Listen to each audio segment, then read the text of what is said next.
Hey everyone, and welcome back to the channel. Today, we're talking about something we've all experienced, the common cold. That annoying runny nose, the scratchy throat, the constant sneezing. Yep, it's a real joy. But have you ever stopped to wonder what a cold actually is?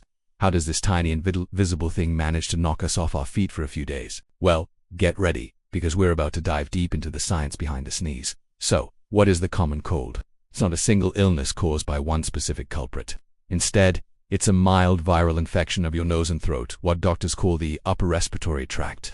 The main offender is usually the rhinovirus, but there are actually over 200 different viruses that can cause a cold. That's right, over 200. This is the biggest reason why we cool you and just get a cold vaccine like we do for the flu. There are simply too many different viruses to target at once. How do you catch one of these pesky viruses?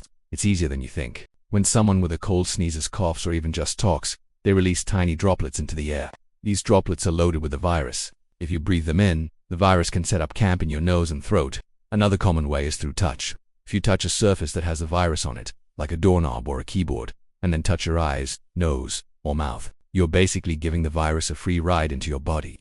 Once a virus gets inside, it doesn't waste any time. It starts to multiply in the lining of your nose and throat.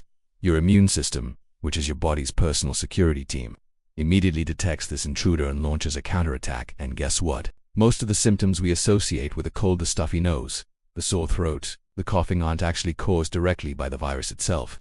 They're the side effects of your immune system's battle to get rid of it. For example, your body produces more mucus to trap and flush out the virus, which leads to that lovely runny or stuffy nose. Inflammation in your throat to fight the infection is what makes it feel sore and scratchy. So, you've got a cold. What can you do? Unfortunately, since it's a virus, antibiotics won't work. Antibiotics are designed to fight bacteria, not viruses. The best thing you can do is support your immune system while it does its job. This means getting plenty of rest. Sleep is when your body does its best repair work.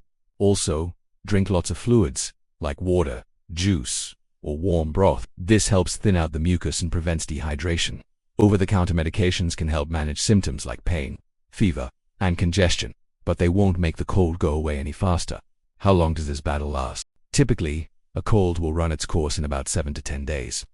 The first few days are usually the worst, and then you'll slowly start to feel better as your immune system gets the upper hand. Of course, the best medicine is prevention. Washing your hands frequently with soap and water is one of the most effective ways to avoid getting sick.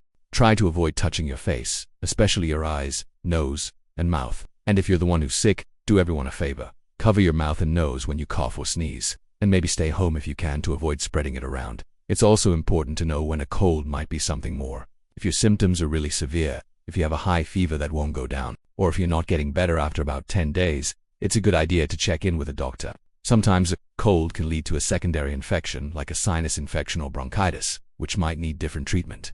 And remember, if you're feeling overwhelmed by being sick or any other life stress, it's okay to reach out. Talking to a friend, family member, or a mental health professional can make a huge difference.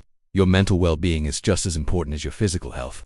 So there you have it, the story of the common cold. It's a tiny virus that causes a big inconvenience, but it's also a great example of how amazing our immune systems are. The next time you feel a cold coming on, you'll know exactly what's happening inside your body. Stay healthy, everyone. If you found this video helpful, give it a thumbs up and don't forget to subscribe for more. Thanks for watching, and we'll see you in the next one.